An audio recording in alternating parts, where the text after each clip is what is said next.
And now we're going to be started. Okay. And I'm going to share my screen with all of you. He says,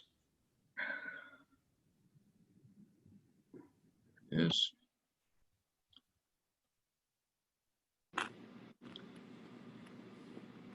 And I trust everybody can see that. Give me a thumbs up. All right, we're good. I want to think with you and tonight about a question, and that is, what does faith look like? What does faith look like? And you know, I found this picture a couple of weeks ago, and I just can't not use it in an opening screen because it's so good. So I'm going to continue to use it on screen too as well. Let me punch this up to be bigger so you can see it a little more easily. There we go. And what you've got tonight is a 3-course class, not a 3-course dinner, but a 3-course class. And you've got 3 of us that are going to be doing the teaching tonight. I'm going to begin with the introduction and kind of a long appetizer course. And our focus is going to be on the beginning of chapter 11, in 11:1 and following verses. That's what FF period means, following verses. And then Joe's going to take over, and Joe's going to talk about Abraham and how the author of Hebrews looks at Abraham in chapter 11, and that section begins in chapter 10 and the verses after that. And Tyler's going to finish up, and when I asked for volunteers, he said, you know, I think I might like to do 5 minutes or so on the judges, and so I'm waiting for that because that's going to be the dessert. So Joe, you're the main course, I'm the appetizer, Tyler, you're the dessert. We're going to have a 3-course class this evening. All right, let's start off with, you know, appetizers is great to have variety. And so I want to think first of all about putting Hebrews 11 in context. And I want to think about the broad context, the context of the book as a whole. And I know this is going to be kind of small on your screen, but what I want to do is introduce to you a concept that you may or may not have heard of before. I know Tyler and Joe have heard about it, but the concept is called chiasm, and it's spelled C-H-I-A-S-M, because there's a letter in the Greek alphabet that moved over into the Roman alphabet, that moved over into the English alphabet. We don't call it chi, we call it the letter X. Yep. The chi in Greek looks like the letter X in Latin or the English alphabet. And what a chiasm is something that has 2 parts that come together in a middle, and they correspond to each other.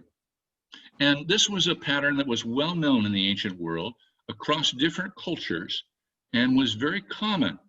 And a number of people who have looked at the book of Hebrews see a chiasm in it, at least in terms of some of its themes. And so I want to talk about the chiasm as the broad context for chapter 11. It'll help us review a little bit of what we've seen in Hebrews as well. So the first part of the X, moving down toward the middle, has 5 elements in it. You know, after the introduction in Hebrews in chapter 1 and some words in chapter 2, the writer encourages the readers of and hearers of this book to consider Jesus as a son over God's house.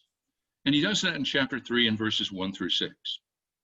And then he says, secondly, he does not want them to be like the FG, the faithless generation, in chapters 3 and 7 to 19, verses 7 to 19. Third, he says, I don't want you to be like the faithless generation. I want you to pursue the blessing they lost. Pursue the blessing lost by the faithless generation, chapter 4, verses 1 through 11. Fourth, he says, I want you to remember to be faithful to God's word to you, in chapter 4 and 12 through 13. And fifth, he says, I want you to embrace Christ as your high priest. And that's chapter 4 and verses 14 through 16. So consider Jesus, son over God's house. Don't be like the faithless generation. Pursue the blessing they lost. Be faithful to God's word, and embrace Christ as your high priest. And then you come down to the large thing in the middle here. Chapter 5 and verse 1 through chapter 10 and verse 18. As we said last week, the real center of the book of Hebrews is about the high priesthood of Christ. Christ is the all-sufficient, the culmination of the priesthood in the Old Testament. And he's not only the all-sufficient priest, the high priest, like Melchizedek, but he's also the sacrifice, priest and sacrifice. In fact, one of the Christmas hymns, "Let All Mortal Flesh Keep Silence," has exactly that line, priest and sacrifice, in it. It's the center of the book of Hebrews. It's the place where the two sections of the chiasm come together. But now watch in the bottom of the slide how we're going to go backwards. We went from A, consider Jesus, through E, embrace Christ as your high priest in the front of the chiasm. We came down to the middle, which is Christ as our all-sufficient priest and sacrifice. Now we're going to move away from that middle in reverse order. And so the last point of the first section was embrace Christ as your high priest. The first point after 10:1 in 10:19 through 10:25 is draw near to God through Christ, who is your priest and sacrifice. Then corresponding to D, be faithful to God's word, in the first part is D prime, be more faithful because of Christ.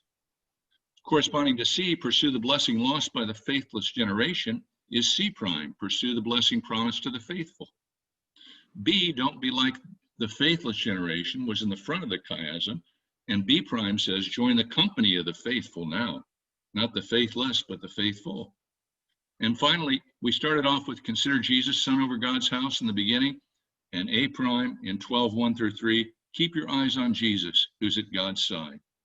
So it may well be that there's a chiasm going on in terms of the organization of Hebrews as a whole. But whether or not that's true, what I've just said to you is a good summary of the context leading up to and through chapter 11 and the things that Hebrews has been talking to us about. Well, let's talk now not about the broad context, but what scholars, New Testament scholars, call the more immediate context. And that means the things that lead up to, the verses that lead right up to the beginning of chapter 11. And those verses are found in the end of Hebrews chapter 10. And Hebrews chapter 10 says this: don't throw away your confidence. It brings a great reward. You need to endure so that you can receive what is promised after you do God's will. And then there's a quotation from Habakkuk chapter 2. In a little while longer, the one who's coming will come and won't delay, but my righteous one will live by faith, and my whole being won't be pleased with anyone who shrinks back. That's not exactly a quotation, so I should use more precise language and say, the language that Hebrews is using here quotes in part Habakkuk chapter 2 and verses 3 and 4, but it moves around that. Some of the moving around comes from differences between the Septuagint and what came to be the Masoretic text, and some of that has to do with the author's own attempt to bring out what he sees as Habakkuk trying to say. But that line, my righteous one will live by faith, you see I've underlined that? Mm-hmm. Remember that as we go into Hebrews chapter 11, because Hebrews chapter 11 is a chapter that talks about what it means to live by faith. And in fact, Hebrews is going to pick up those last two words, by faith. It's going to use them over and over and over again in chapter 11. It's going to say, by faith, Abraham, by faith, Moses, by faith, Joshua. And you know the repetition that you find in Hebrews chapter 11. It comes out of the preceding context. The ones who are in right relationship with God will live out their faith, will live by faith that's lived out in their lives. And then finally, the last verse of chapter 7 says, now we aren't the sort of people who draw back. Remember, Habakkuk says, anybody who shrinks back, God won't be pleased with them, shrinks back from being faithful to God. Now, we aren't the sort of people who draw back and shrink back and end up being destroyed, Hebrews says. We're the sort of people who keep on having faith so that we are preserved.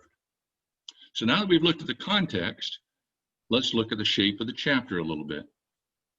Divides up really into 4 sections, and New Testament scholars are pretty well in consensus about this.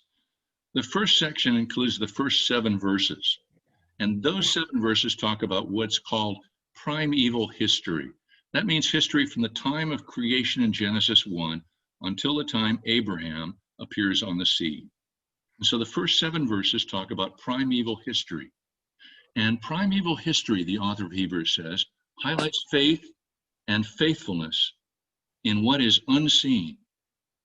And I want you to notice, first of all, the reference to the creation of the world, which you find in Hebrews 11:3. Hebrews 11:3 says, "By faith we understand that the world was created by the word of God, so that what is seen was made out of things which do not appear." And then at the end of the section, in 11:7, there's another reference to the creation of the world, and this time to its destruction. And verse 7 says, "By faith Noah, being warned by God concerning events as yet unseen, took heed and constructed an ark for the saving of his household. By this he condemned the world and became an heir of the righteousness which comes by faith." Did you hear him quote, the author of Hebrews quote again from Habakkuk, that line that I pointed out to you? Mm-hmm.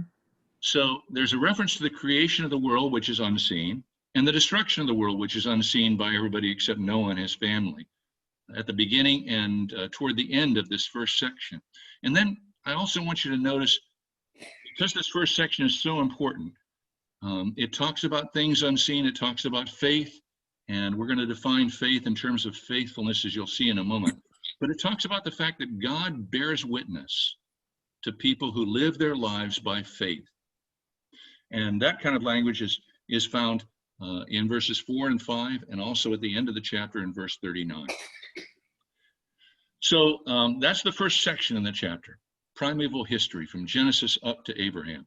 The second section, patriarchal and matriarchal history, highlight faith and the way that's lived out in people's lives.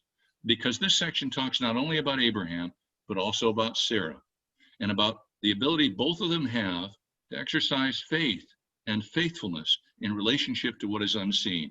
I'm not going to say any more about that because Joe's going to talk about that in just a few minutes.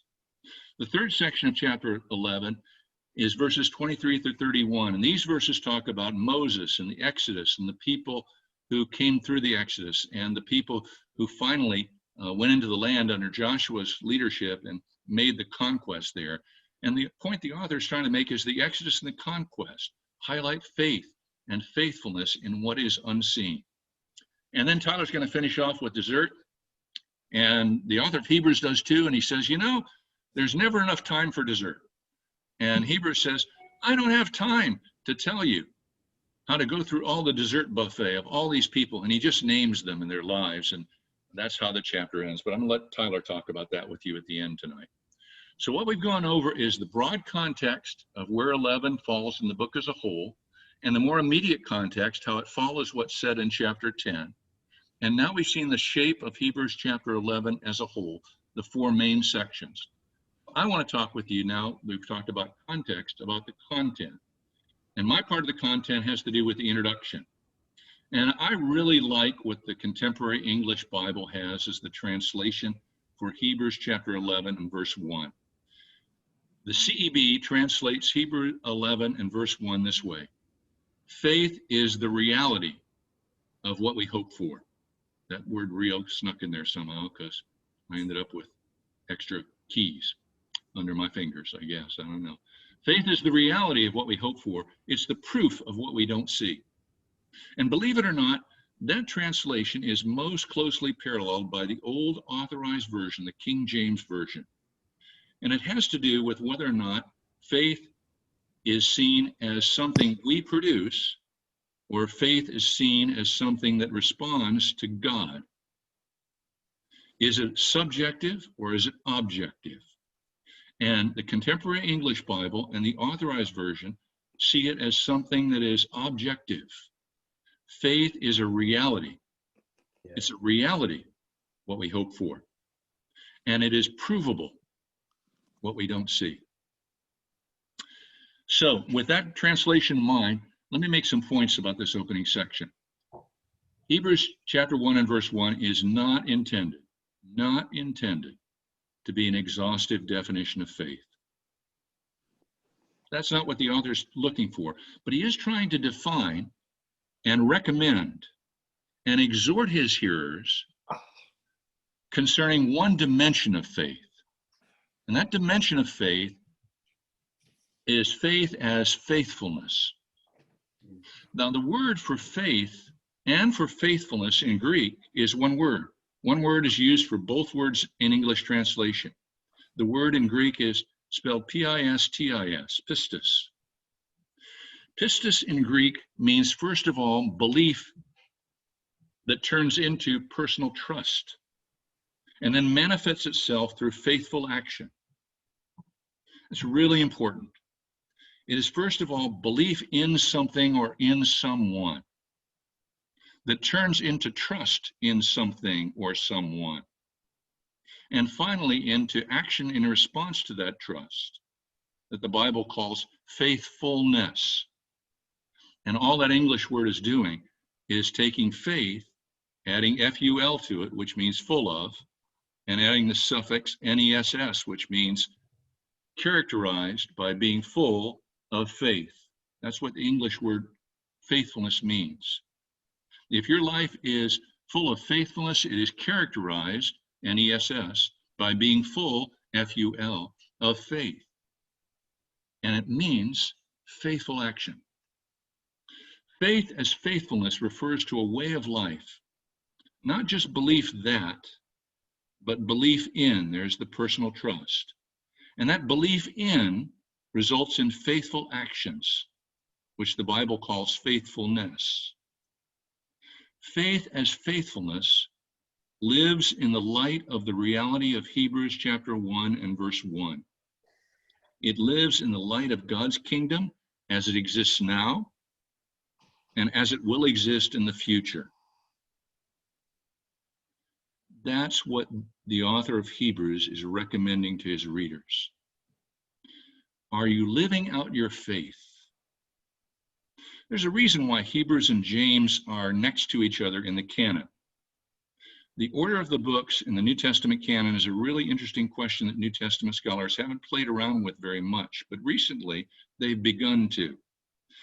Old Testament scholars have played around a lot with the order of the books in the Old Testament canon and what they signified when it finally became a settled order. New Testament scholars are just beginning to play around with it, but isn't it interesting that the book of Hebrews comes right before the book of James? Because James is going to talk about a faith that needs to be seen and demonstrated, a faith that is proved by what it doesn't see, by the fact that it trusts in and responds to what it doesn't see. So if you'll remember that faith is a Greek word pistis that means belief that progresses into personal trust and results in faithfulness, you'll have the main idea of the introduction to Hebrews in mind. Verse 1 is part of a definition that includes faith and faithfulness, and that definition extends through verses 2 and 3 and 4. Verse 2 says faith is defined by God's approval. Verse 3 says faith includes understanding. Verse 3 also says faith is based on God's word. And finally, faith is expressed in active faithfulness, and that begins the great recitation by faith, and Abel is the first character who's mentioned. Faith in action, by faith, 18 times in Hebrews 11, beginning in verse 4. This kind of faith is approved or attested or commended by God. And Tyler made reference to a sermon by Tim Keller on Sunday. It was a great reference, Tyler. Thank you for it. And Tim Keller is someone who's been an inspiration to many of us, and to me as well.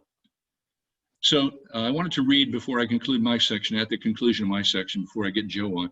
I wanted to read a little bit of Tim Keller to you because he was talking about this passage a few years ago to his congregation when he was still preaching regularly in Redeemer in New York City. What he says is this. Now, the trouble with that word commended, because that's the word that is sometimes translated in verse 4. God approves or attests or commends this kind of faith, the writer of Hebrews says. And Keller says the trouble with the word commended is it's just too weak in English. In English, the word commended means, I got a certificate or a thank you note. Even if you look at the Greek word there, the Greek word is really the word for martyr. It's martyreo. Unfortunately, even that Greek word has come into English language, and the word martyr means to suffer for a cause, sometimes needlessly. But if you really want to understand what the word means, you have to realize the fact is the word has a legal context. It says God bore witness. God gave testimony to these people of faith who live by faith, with whom he was well pleased. The idea is a legal one. The setting, the image, the metaphor is legal. Imagine yourself in a court and you're defending yourself. You're the defendant and you're struggling to make your case. And all of a sudden, someone walks in, an authoritative witness, maybe a forensic expert, or maybe a missing eyewitness. And the witness sits down and gives a testimony that completely destroys the case of the prosecutor. Maybe the expert says, I was there. I saw this happen. And his testimony establishes your case beyond a shadow of a doubt. And the case is dismissed. And joy and relief wash over you because you've received this, an authoritative witness who proves that you are approved. An authoritative witness who puts your case beyond a shadow of a doubt. That's what the word means in Hebrews chapter 11 and verse 4. Now, there's nothing that we want more than that. And there are many, not just legal, but emotional and personal versions of that. In the movie I love so much called The Fisher King, I don't know if any of you have seen it. It's a movie with Robin Williams as the star, and well worth watching. And he says, in The Fisher King, Williams gets a hold of a girl who's sort of a klutzy girl who doesn't like herself very much. He gets her on the steps and he says, and I'm quoting now, you don't understand. I know you don't want to see me anymore. You're used to being rejected, but I've been watching you. I've been watching you for a long time. I know who you are. I know you don't have many friends. I know you think you're klutzy, but I think you're wonderful. And I will never give up on you, and I will never leave you, and I love you. And she looks at him and she says, are you for real? Now, what is that? That's a witness who says, I've been watching you. I know the facts about you, at least some of them. And those facts say to me, you're wonderful. It proves that you are commended in my eyes. These men and women that Joe's going to talk about and Tyler's going to talk about, these ancients, this was their secret. They didn't just have somebody who had a crush on them. God didn't have a crush on them. They didn't just have somebody who came into a particular court case and dismiss it. What we're told in Hebrews 11 is they had the reality itself. The God who is the author of all authority permanently changed their self-understanding so that they trusted in God's word and God's promise to them. And that changed the shape of the way that they lived. So with that as an introduction, I'm going to turn it over to Joe, and he's going to take you through the main course on Abraham. Take it away, Joe. Thank you very much. That was beautiful. So can we get the screen back for me, please? Sure. Let me get rid of that. Hold on. And I can see everybody. Yeah. Let me get it all back up here. Hang on. Oh, no, that's not it. There we go. That's it. No, that's not it. Oh, that's not it. Hang on. That's better. I'm getting there. There we go. And there we all are. Well, I'm still looking at it. No? Oh, I have to stop scaring. Sorry. There we are. There we go. Everybody's still here. That's good. Thank you, Jim. That was very good. Oh, you're welcome. So I'm going to look at Hebrews 11, 17 through 19, and Genesis 22. And I have loved this since the days I survived the philosophy department at the University of Washington from the years 1966 to 1970. It was a pretty crazy run. And this strange passage just has always touched me. So I'm going to read the two texts, and then I'm going to do a little bit of an exposition for about 8 or 9 minutes. So Hebrews 11, 17 through 19. By faith, Abraham, when God tested him, offered Isaac as a sacrifice. He who had embraced the promises was about to sacrifice his one and only son, even though God had said to him, "It is through Isaac that your offspring will be reckoned." Abraham reasoned that God could even raise the dead, and so in a manner of speaking, he did receive Isaac back from death. So I'll read you the story. After these things, God tested Abraham and said to him, "Abraham." And he said, "Here I am." God said, "Take your son, your only son Isaac, whom you love, and go to the land of Moriah," that's probably the Temple Mount in Jerusalem, "and offer him there as a burnt offering on one of the mountains of which I shall tell you." So Abraham rose early in the morning, saddled his donkey, and took two of his young servants with him, and his son Isaac. And he cut the wood for the burnt offering and arose and went to the place of which God had told him. On the third day, Abraham lifted up his eyes and saw the place afar off. This took him 3 days to think this all over. And then Abraham said to his young servant, "Stay here with the donkey. I and the boy will go over there and worship and come to you again." And Abraham took the wood of the burnt offering and laid it on his son Isaac. And he took in his hand the fire and the knife. So they went, the both of them together. And Isaac said to his father Abraham, "My father?" And he said, "Here I am, my son." He said, get this question, "Behold, the fire and the wood, but where is the lamb for a burnt offering?" And Abraham said, "God will provide for himself the lamb for a burnt offering, my son." And so they went, the both of them together, and they came to the place of which God had told him. Abraham built the altar there and laid wood in order and bound Isaac his son and laid him on the altar on top of the wood. Then Abraham reached out his hand and took the knife to slaughter his son. But the angel of the Lord called to him from heaven and said, "Abraham, Abraham." And he said, "Here I am." He said, "Do not lay your hand on the boy or do anything to him. For now I know that you fear God, seeing you have not withheld your son, your only son, from me." And Abraham lifted up his eyes and looked, and behold, there was a ram caught in the thicket by its horns. And Abraham went and took the ram and offered it up as a burnt offering instead of Isaac. And I've always said that the last verse should be, "And Isaac said, whew."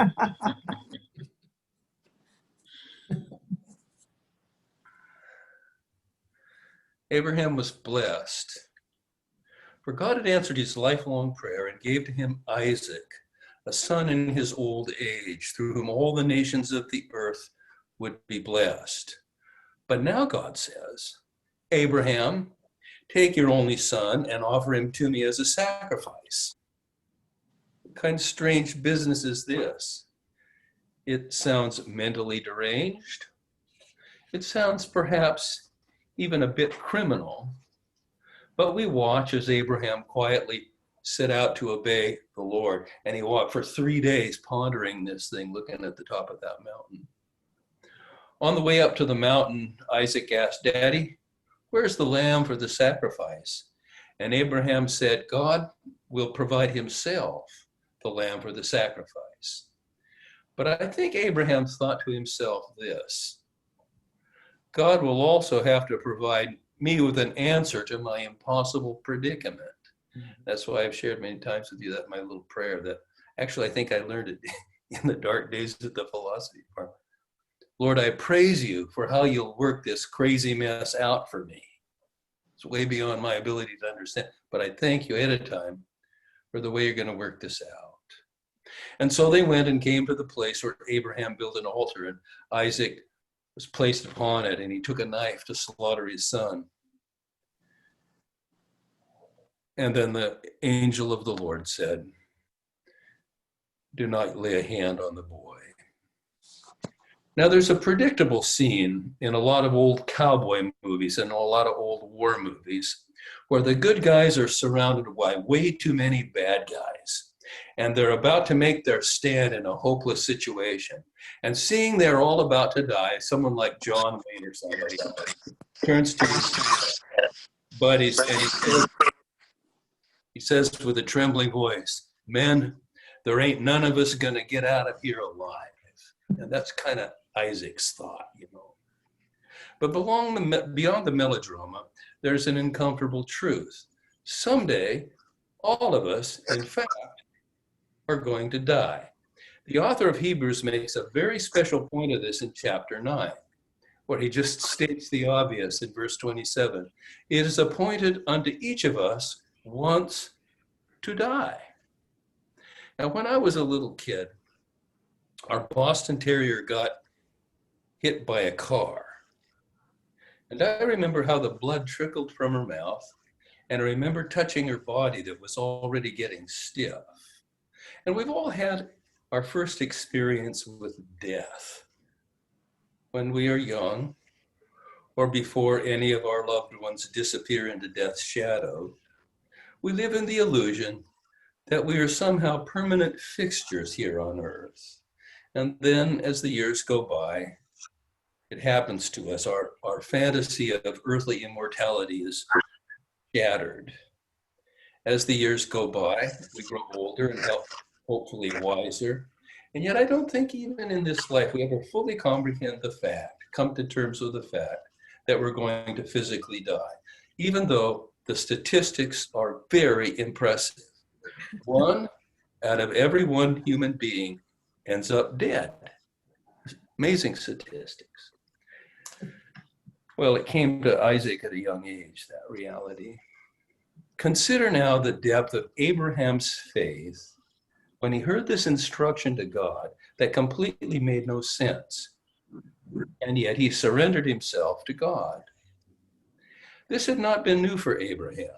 When God had first called Abram to leave Mesopotamia, he asked Abram to say goodbye to his ancestral home, to all he'd known and loved. He had to let go of his past and surrender it to God. But now he's being asked to surrender his future, not only his own future, but the future of his son and his grandson and all his descendants. By faith, Hebrews 11:17, Abram was tested, and yet he offered up Isaac, believing that God would raise him from the dead. You see, child sacrifice was unthinkable to Abraham. There's a whole theological literature about child sacrifice in this text. But it was unthinkable to Abraham, especially since it's God who promised that it would be through Isaac's descendants that the whole world, not just his own family, would be blessed. So Hebrews tells us that Abraham concluded that if Isaac died, it proved that the resurrection of the dead was real. Now, my favorite book in college, this is the book that saved my intellectual life, was Soren Kierkegaard's Fear and Trembling. I read everything Kierkegaard wrote.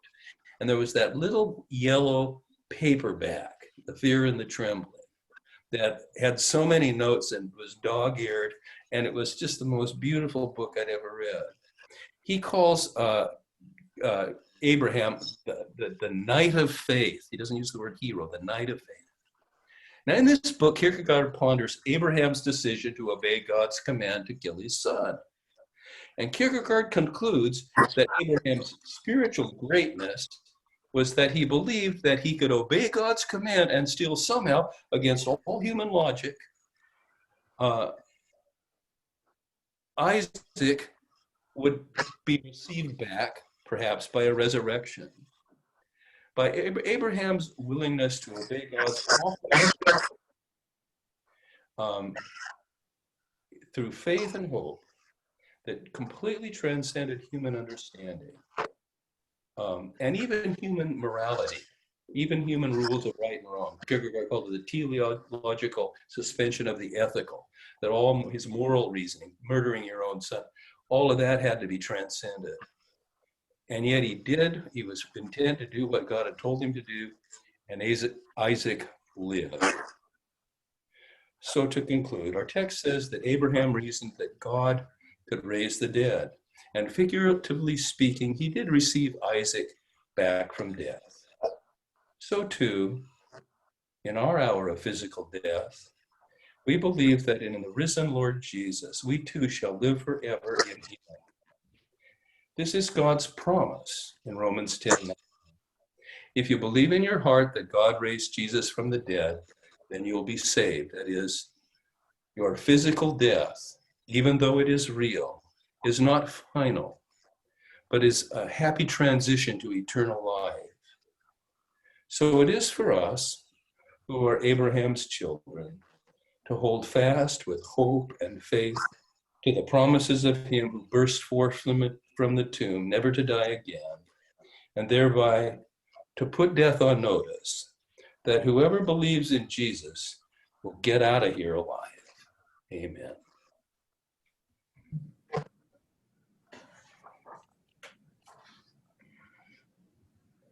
Thank you, Joe, and Yeah. thank you, Jim. Yeah, I think dessert in this case is that thing that you don't really need at the end because you're already full.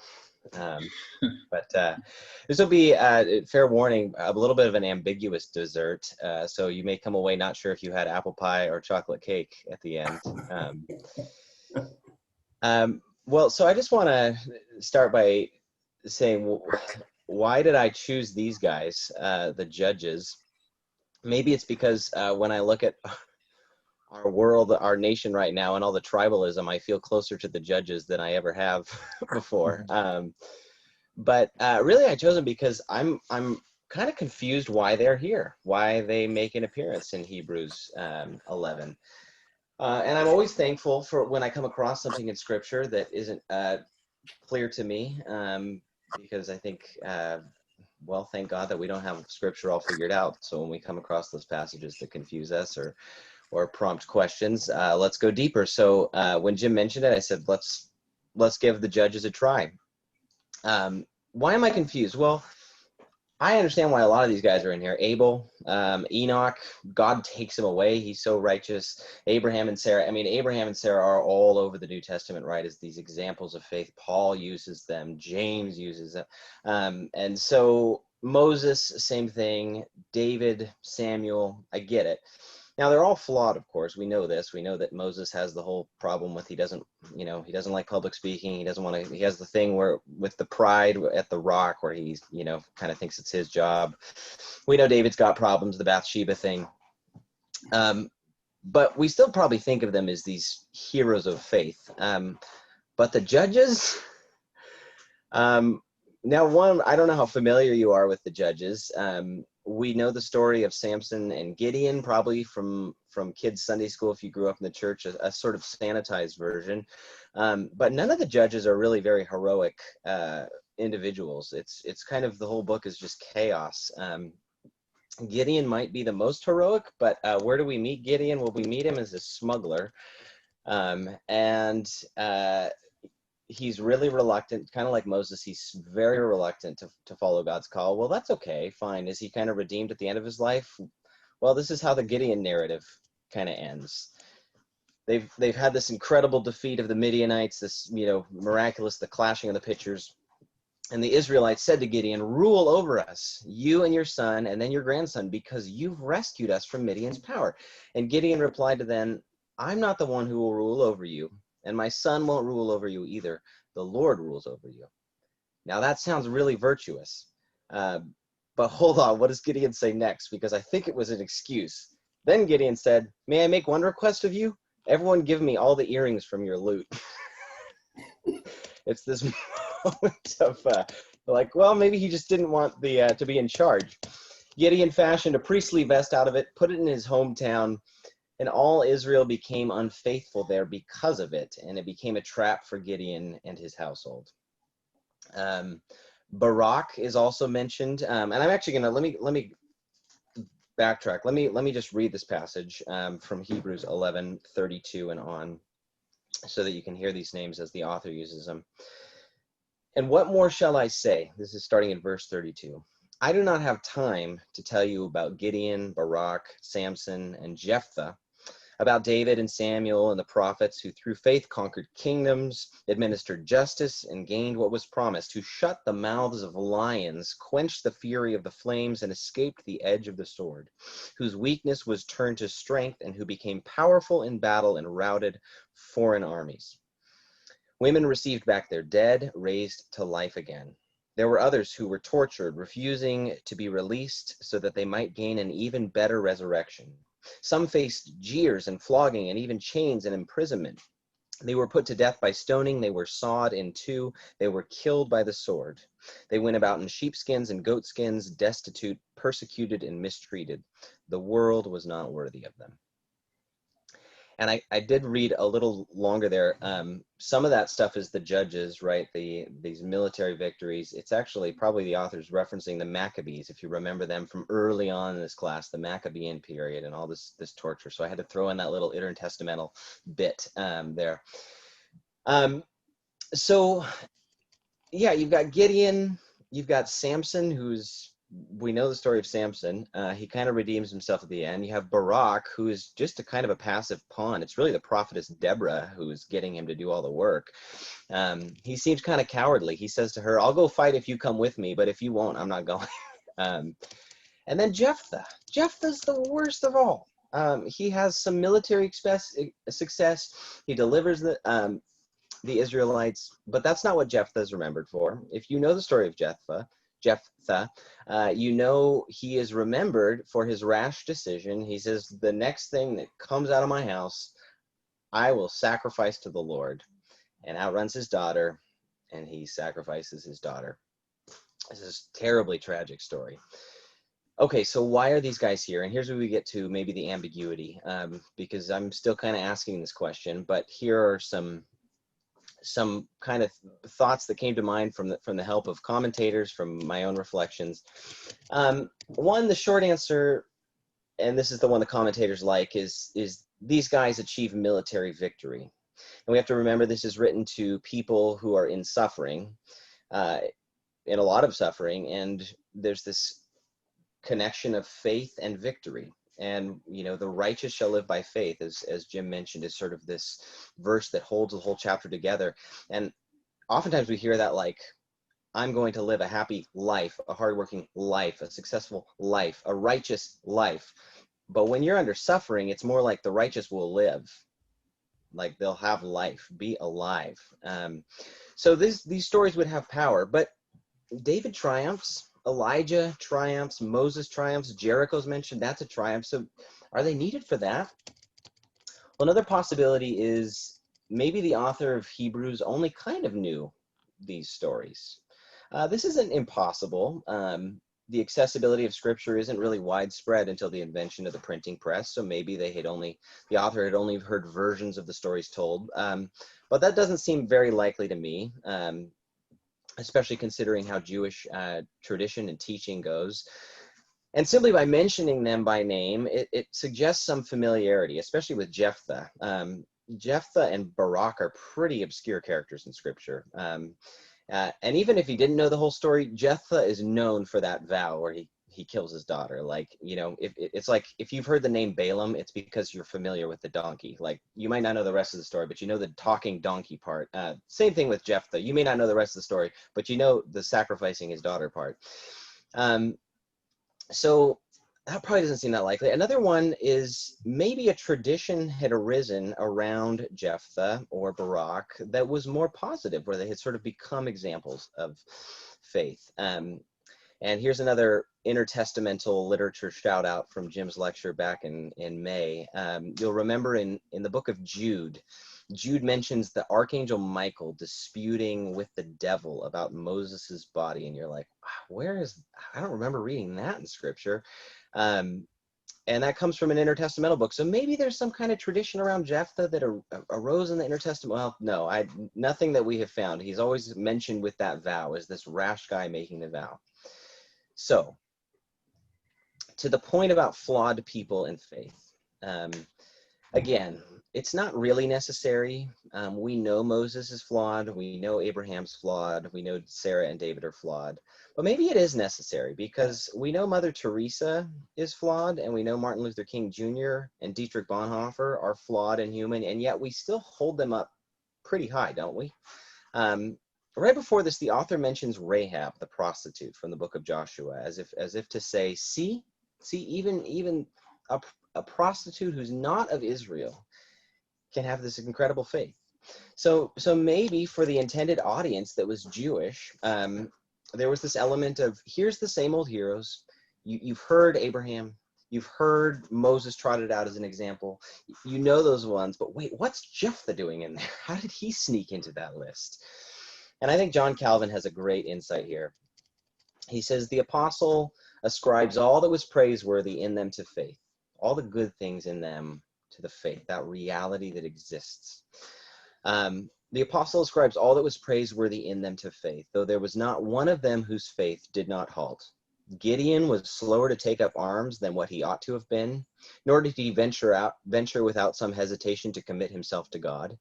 Barak at first trembled so that he was almost forced by the reproofs of Deborah. Samson, being overcome by the fawning of a concubine, inconsiderately betrayed the safety of the whole people, and Jephthah, hasty in making a foolish vow and too obstinate in performing it, marred the finest victory by the cruel death of his own daughter. Thus, in all the saints, something reprehensible is ever to be found, yet faith, though halting and imperfect, is still approved by God. There is therefore no reason why the faults we ourselves labor under should break us down or dishearten us, provided we by faith go on in the race of our calling. And I love that last, there's no reason why the faults which we ourselves labor under, because we all labor under our own particular faults, our own sort of personality flaws, that they should break us down, that there's something reprehensible in all of us. And yet faith is still approved of, still commended, still martyreoed by God.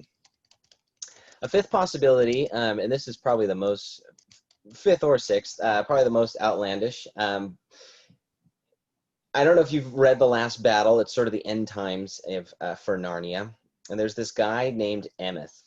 He worships a pagan god. And he gets admitted into Aslan's country because his faith was pure.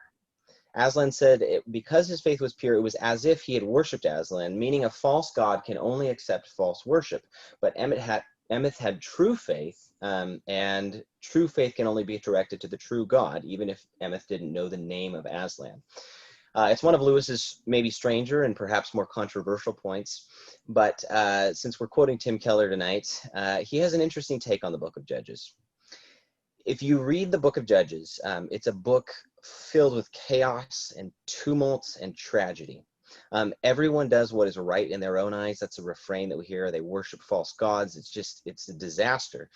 And Keller argues that things get so distorted in that period that everyone has a distorted view of who God is, that Jephthah has a distorted view of God.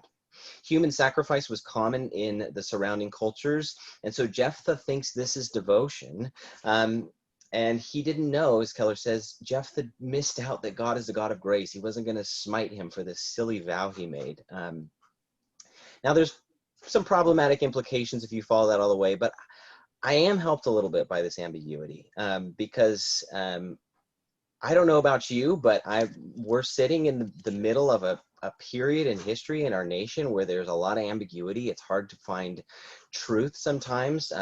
Things are contentious. We see parties where each one has things that are egregiously against the gospel. We're living in a culture where truth can be really hard to discern, and maybe I'm conditioned in different ways, not quite like Jephthah with human sacrifice, but maybe I'm conditioned in some horrible ways like Jephthah or Gideon, and God still breaks through that in grace, and still Jephthah gets credit to him as faith. The last thing I do want to say, kind of possibility, Jim mentioned this part where the author makes the transition in verse 32. What more shall I say? I don't even have time to tell you about, and that's a rhetorical device that we still use today. But one possibility there is it almost feels like the author's starting to zoom out. There's been these individual examples that have really been focused on, like, look at look at how Abraham, his individual life, he did this. But it's almost like zooming out, like, look at all of salvation history, guys. Look at how what God has been doing through faith of these individuals, and it's just expanding. So rather than Abraham as a case study, it grows into this, like, look at to where we've got in Jesus, which is where the author's going in the beginning of chapter 12. But just this saying, look, the period of the judges, and then David and Samuel and the prophets, and then the Maccabees, and look at how through faith God has been doing something in salvation history in and through individuals. Faith is this reality, as Jim said, and Judges is the story of people misunderstanding God, misunderstanding who God is, people rebelling against God.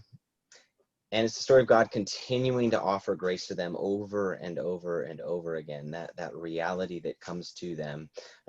So much so that even over 1,000 years later, they are remembered as these examples of faith, that even crazy Jephthah and self-serving Gideon and lustful Samson are credited as these examples of faith, which gives me a lot of hope for my own life. And all of our lives. Yeah. Yeah. Well, this has been a fun way to do this evening. At least for me, it's been fun to take part with Joe and with Tyler and just get kind of 3 snapshots on what is a chapter that is really well worth reflecting on. What are your comments, everybody?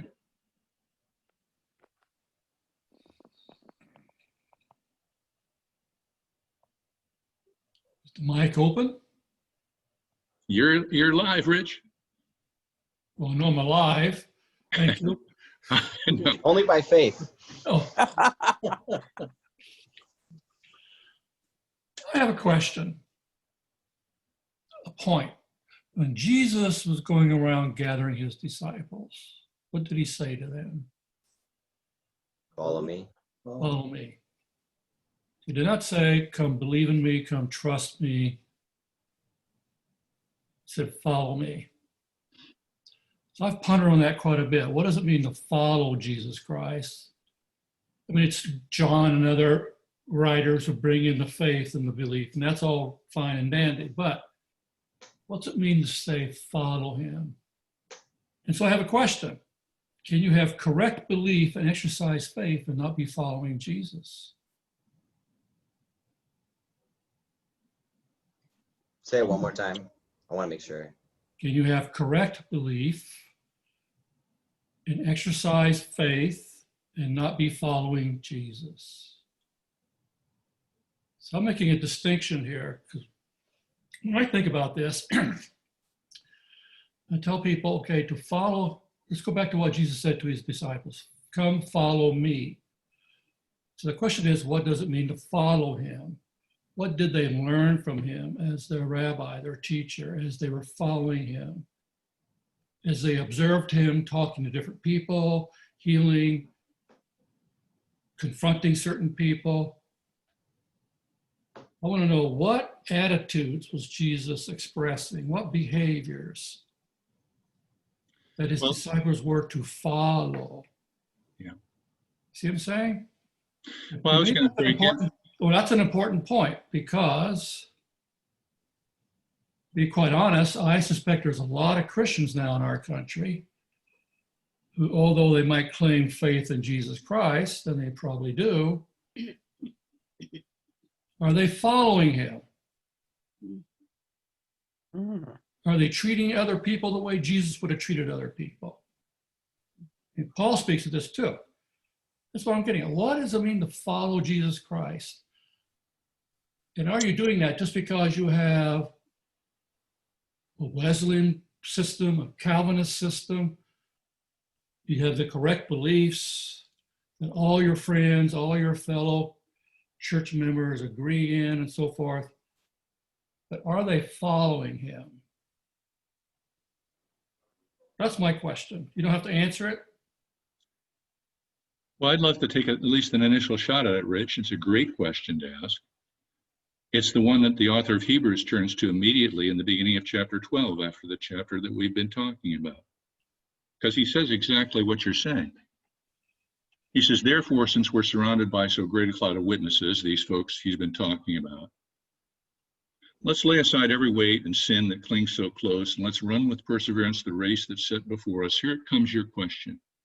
Looking to Jesus, the pioneer and the one who completes the definition of faith, the perfecter of faith, who for the joy that was set before him endured the cross, despised the shame, and is seated at the right hand of the throne of God. Consider him who endured from sinners such hostility against himself, that you may not grow weary or faint-hearted as you seek to follow Jesus. And your words about the fact that, you know, a lot of folks quit at the belief part, and they never think about the fact that following is the essence of what it means to have faith.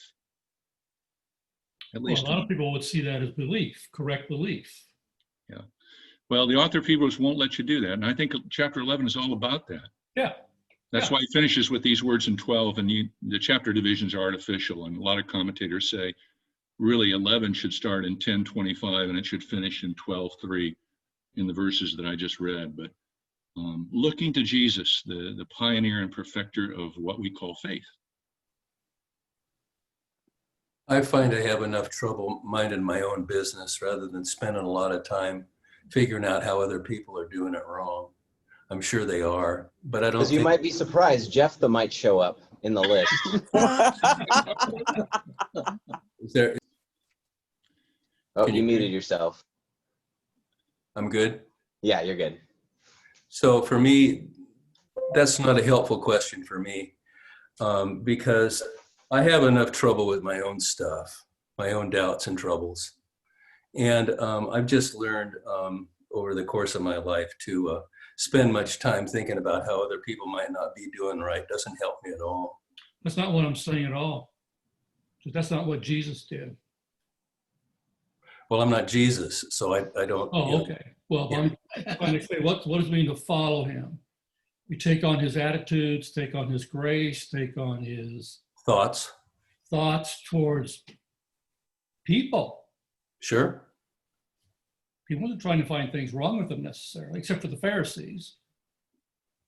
That was his main people that he liked to deal with. But no. And then you go to Paul. Paul spends a good part of each of his books talking not about how we treat one another. And you think about that. Go to the book of Ephesians, how we treat one another. You got to say, what's that got to do with faith? That's a way in which we follow. If we're going to have love, we do certain things. It's not just a doctrine we have, or so I think so. That's just a question I have, and I don't make a big deal about it. That just makes it put it in a different context for me. To follow him develops trust, develops belief. And in the Gospels, we realize, of course, Jesus was always reprimanding his disciples for not believing and trusting. Am I correct about that? Up almost to the very end, they were like knuckleheads. Don't you get it yet? So anyway, I just want to there's this breakthrough moment in the middle where Peter gets it for a moment and then loses it spectacularly. Right. It's kind of like Jephthah, you know? Right. Peter at that moment is kind of like Jephthah. He gets it. Amazing. You just got this, you know, flesh and blood has not revealed this to you, but my Father is in heaven. And then the next moment he loses it. Yeah. Yeah. And I think that was Joe's point. Go ahead, Tyler. I think that was Joe's point, is that we can spend time saying, are those Christians out there? Are they really following Jesus? But we might be surprised at some of the people that show up in that list. It might be the Jephthahs and the. Okay, but that's not what I would do. That's not what I do with this. I've done this a lot over the years, talking to people in counseling situations about their faith, talking about their faith, and trying to reorientate them towards following Jesus. It's not about finding things wrong with other people. It's not about being better than other people. It's following what are Jesus' attitudes towards the lost and the sinful. His attitudes. Attitude's a big word here for me. His attitudes. And people then come on to take. I find that that helps deepen their sense of faith and belief, because it's not just a cognitive thing, it's not just emotional, it's behavioral. It's something that is, because following means walking. Think of the Old Testament, all the walking after God, walking, pursuing. So I don't take it as something negative. I think it's, for me, it's a very positive thing how to put this into, put belief and faith in the context of following. That's what I'm trying to do. Context of following. Because I can almost bet you that we can get Christians who have the right beliefs and have faith, but are they following Jesus in the basic core of his faithfulness to the Father? This is what I'm here for, and this is how we are to be with people. Exactly, and you just hit the phrase, Jesus' faithfulness to the Father. Yeah. He says, I've come to do the Father's will, and he demonstrates what the Father's will looks like, his faithfulness to the Father. And so Hebrews says, look to him, because he's the pioneer of the kind of faith that I'm describing, that you're describing, Rich, and that Hebrews 11 is trying to describe, despite the fact that we're flawed. But faith is not just cognitive belief. It produces trust and an attitude that causes faith to become active, and through attitude changes behavior. I agree with all of that. It's also impossible apart from the Holy Spirit's help. Exactly. Yeah. Right. I agree with all of that. Yeah. Yeah. Let's put a different context for what we say about faith and belief. At least in my mind, that helps me to talk to people about what it means to be a faithful Christian. Yeah. And Hebrews is addressing an audience in the first century who probably have been through a Roman Christian audience, who probably have been through first persecution, which was a banishing them from the city, come back, and then now they're in the midst of an Neronian persecution where Christians are actually being killed for their faith and not just banished from the city. And he's encouraging them to hold on to their faith, and not a faith that is just a belief, not a faith but a real trust in God, that they know where they're going, and that God is with them and will be with them as they look to Jesus, the pioneer and the one who completed his faith by going to the cross and trusting in God. And so Joe's story about Abram and the sacrifice of Isaac comes in there, and Tyler's bit about the fact that God will take these flawed people that we are and continue to work with us and encourage us so that we follow Jesus. I don't doubt any of that. Yeah, I think that's what Hebrews 11:12 is all about. And so I appreciate your comments. And I'm sure it's always fun for the rest of you. When you get a panel of 4 pastors and teachers together and listen to them dialogue, it's fun, isn't it? Can be. Yes. Well, I'm grateful for all of you. Coming attractions. What I would like to do in the month of November is take you into one of my favorite parts of the New Testament, and that's Paul's letters to the church at Corinth. And I'd like to talk with you about material from 1st and 2nd Corinthians. I'd like to get my other teachers in that with me as well. And so I'm glad to lead off next week. But Rich and Joe and Tyler, and hopefully we can get John back in here, and maybe Bill Kettering as well. And we'll see what we can do with Corinthians in November. And then in December, of course, we're going to go on to something that has to do with Christmas and the great celebration of the Incarnation that Christmas is all about, the great feast of the Incarnation. And we'll pick up that theme in December. So thanks again for all of you for being so so good to be here and be in dialogue with each other, and so patient as you listen to everyone. Oh, really good. Yeah. Thank you. You. Thank you, Joe. Thank you. Thanks, Tyler. All right. So, Thank you for getting all of them together. right. Yeah. See you soon. Wonderful. Bye. Thank you. Bye-bye. Bye. You out there, Myrna? Yeah, I'm right.